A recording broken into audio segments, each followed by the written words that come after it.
Perfect. We have the amazing Ashley sharing some beautiful love and relationship insights with us today. All right, Ashley, tell us a little bit about you. Well, first off, thank you so much for having me on, Leanne. This is going to be such a delightful conversation. I just already know it. So about me, again, I'm Ashley. I am the journaling coach by career. But as a person, I love people. I love serving. I love a good giggle. Like I'm always laughing, always smiling. By trade, so to speak, was a social worker for right under 10 years. So I did that for a number of years and then decided I didn't want to do that anymore. And so I started doing more administrative work, which is how I landed at the most previous jobs like that I had. But I decided, I was like, yeah, I don't think I want to do that in that way anymore. And so I just let myself venture out. So I started working for an event planning and catering company. And from there, just continue to grow in my own business and learn lots of things. But I am just a lover of life. I love all things fun, all things cinematic. Like I love theater, I love movies and film. But yeah, all around, I mean, that's me. I love life, love people, and I love journaling and love talking about it. I love that so much. And Ashley has always been so kind and good to me. And I am forever thankful. If I was ever like, oh no, what do I do? Okay, just ask Ashley. It's going to be okay. So when you Yes, said you it'll be love people fine. and you serve 100 million%, Yeah. I'm like, yes, she does. She is so Thank good at you. that. So thank Thank you. you. Yeah. Of course. All right. So how do you incorporate love into your business and life? And how does that impact your relationships? So for one, this question to me is so powerful because I think if for me, with love being at the core and love being at the center, it started like internally first. And it's an ongoing thing. Like I'm finding new things that I get to love about myself. And so what I found is when there's so much self-love and self-acceptance, I'm able to pour that back out into my business, into the clients that I serve, into my family and friends, strangers. And so I think that for me, love it's almost like automatically incorporated. I think whatever's inside of us, of course, spills out into those other spaces. And so the more that I study love and study what it really means to love a person, right? That being in action, that being way it's manifested and shown in so many different ways. And we'll of course get into that just with the quote that I have for today too. But yeah, I start with understanding that the human experience requires love, right? Yeah. Yeah, yeah, you can respond to that if you want to. I feel like I saw your brain go. Well, even I just love the fact that you're even intentional about learning more about love. That's Oh amazing yeah, to me. yeah, I mean, yeah. anything else about that? Because I I love think that. it's like we depend. I don't know that many of us are like taught about love, right? Mhm. Like we can hear it said and we can see it in action, of course. Of like, oh, for me, and this is something I've shared, before. I didn't grow up in a household that was lovey-dovey and overly affectionate, and oh, we're gonna have dinner together, we're gonna do all the things, but I knew I was loved. Right, based on the actions, based on how my mom and my stepdad showed up, based on how they provided for us, right?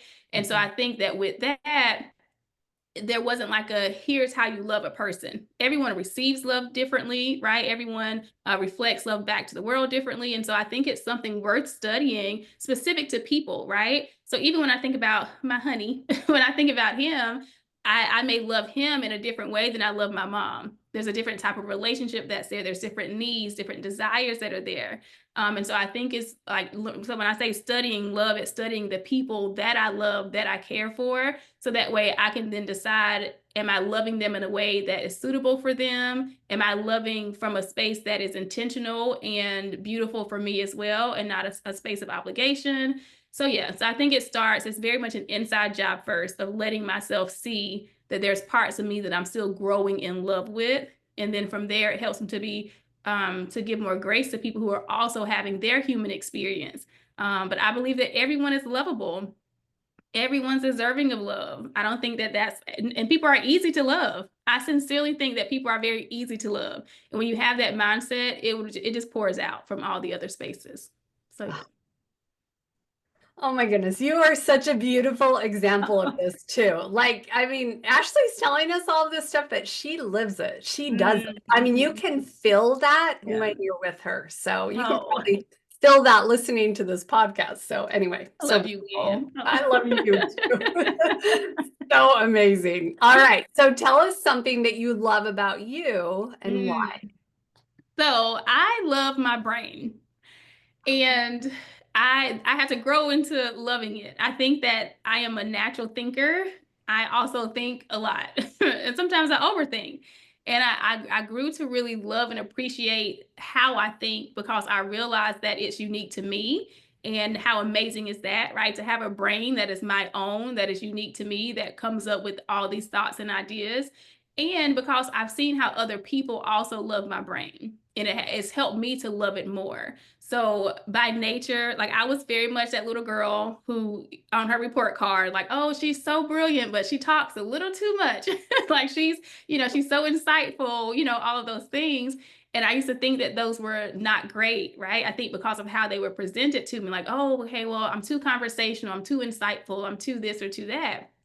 And so once I was around the people who appreciated how I thought, who made space for my thinking, and who shared how my opinions or my insight helped to improve their life or change a situation that they were in or help for them to think differently, the appreciation I had for how unique my thought process is, it grew that much more. So I love my brain. I love how I think. I love thinking. I love just really letting my brain like wonder and think about possibility, but also think about growth and think about, memories and fun moments that I've had. So I love, love, love my brain because it's all mine.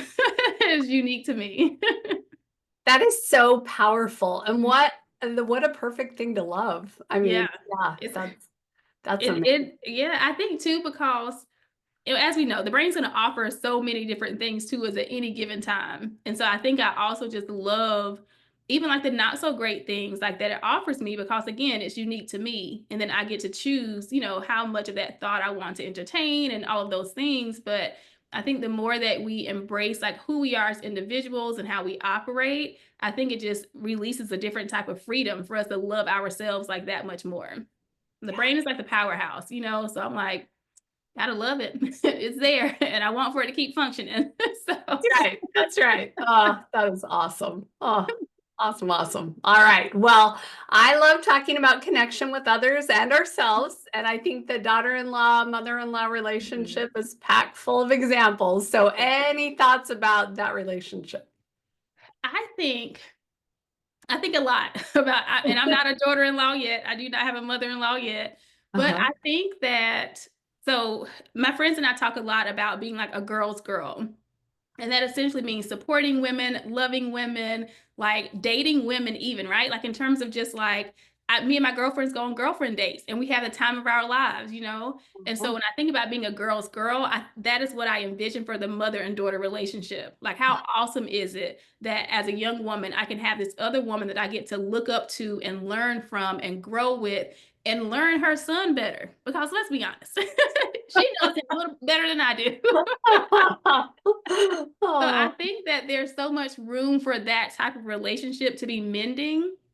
And I say that from a place of there are some mothers who are extremely nurturing and loving and kind. And every woman didn't grow up with that type of relationship with her own mom, right? And so I just think about the mother in law, daughter in law relationship being one that's like fruitful and one that is exciting to be a part of.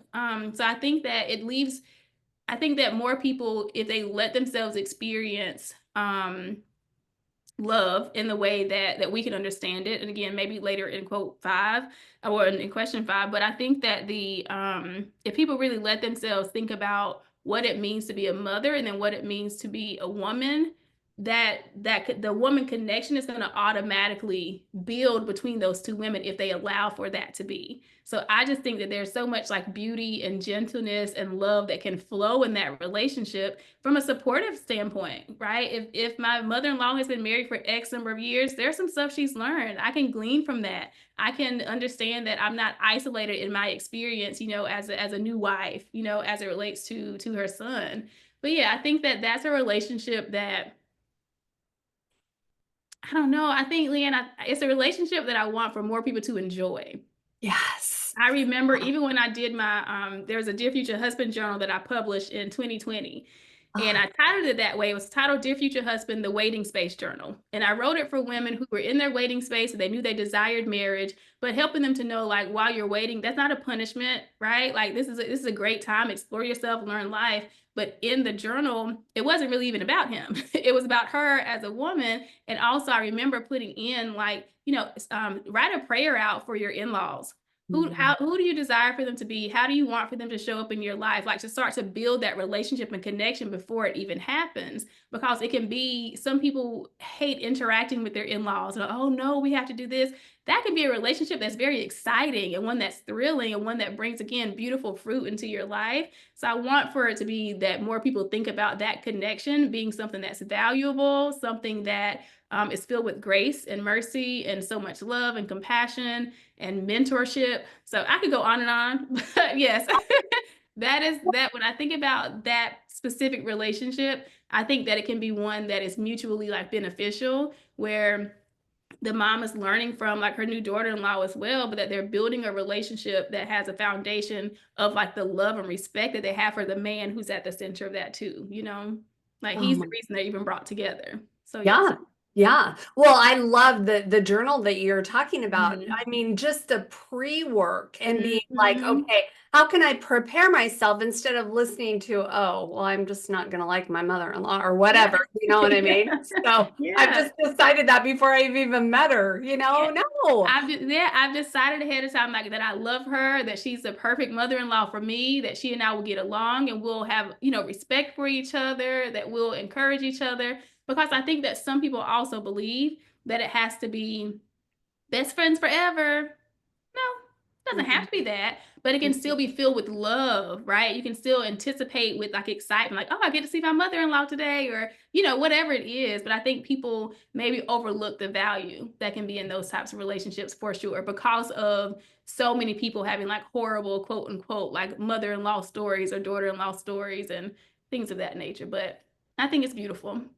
Yeah. Yeah. Thank you. And I love the girl Yeah. perspective too. Yeah. What a great way. I mean, so many insights, even not Mhm. having a mother-in-law at this stage in your life. It's like Mhm. still like there's so much value that you just shared Yeah. for all of us to soak in. Hey, So thank you. Yeah, I'm I glad. You're love that. welcome.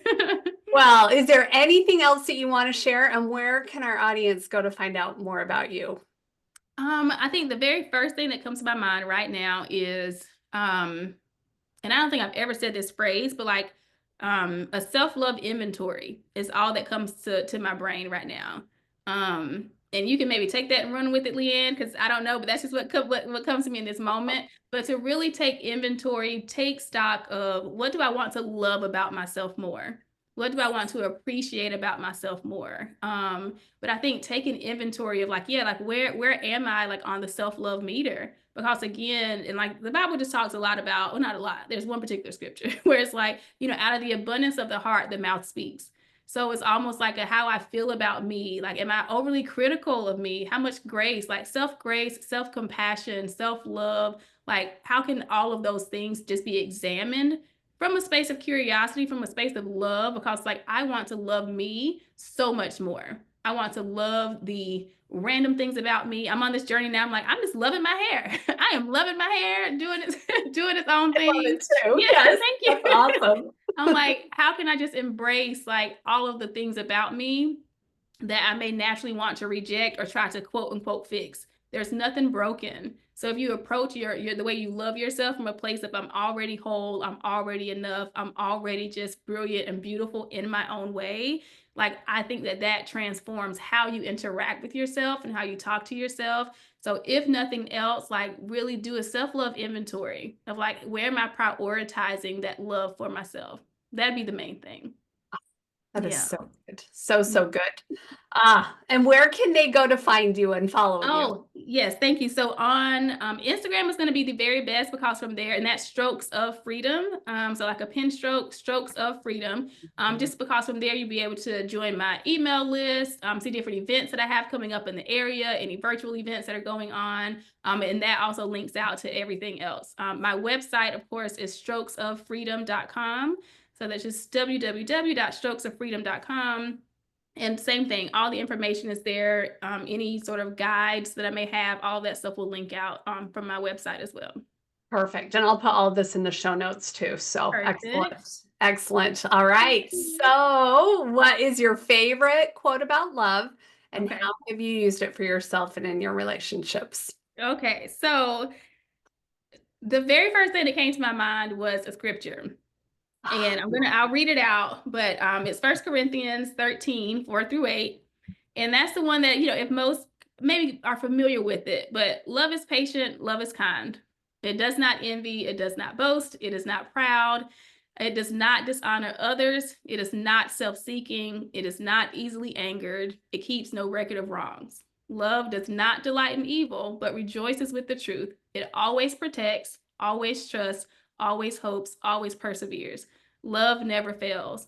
And so then it just goes on. But years ago, I remember someone, I don't know if I was at a Bible study or where I was, but they were talking about taking out the word love and putting your name in instead. Whew, honey. I said, oh, I'm not there yet. So with that, it's like, can I say Ashley is patient, Ashley is kind, Ashley does not envy, like really allowing for that. So I think that is for me where more like that transformation like comes in too, where I'm like, when I think about love, and that's why I say people are easy to love. Once you realize that everyone's having their own human experience and everyone is worthy of being patient with and being kind towards every person on this earth. And I think that's how it shows up in my life, like having something that feels sometimes far-fetched, but very practical. I can be kind. It doesn't cost me anything to be kind. And the more that we let love like kind of run things for us and lead us, it's amazing what spills out into like our relationships, again, with ourselves, but also with those around us. So this is how love shows up in relationship for me. This is how love is tested in relationship for me too. But yeah, it's like switching out love for my name. And it's like, if I really want to exemplify love, like what's my example of that going to be? Right. And so I think it's like love also shows up in letting, and this is such a huge lesson that I've had like over the past year or so, letting people show up fully as who they are. Love is also like total acceptance of a person's intricacies of their thoughts and their brains and all of that. But hey, coming from a place of full acceptance and not criticism or, oh, you need to change this.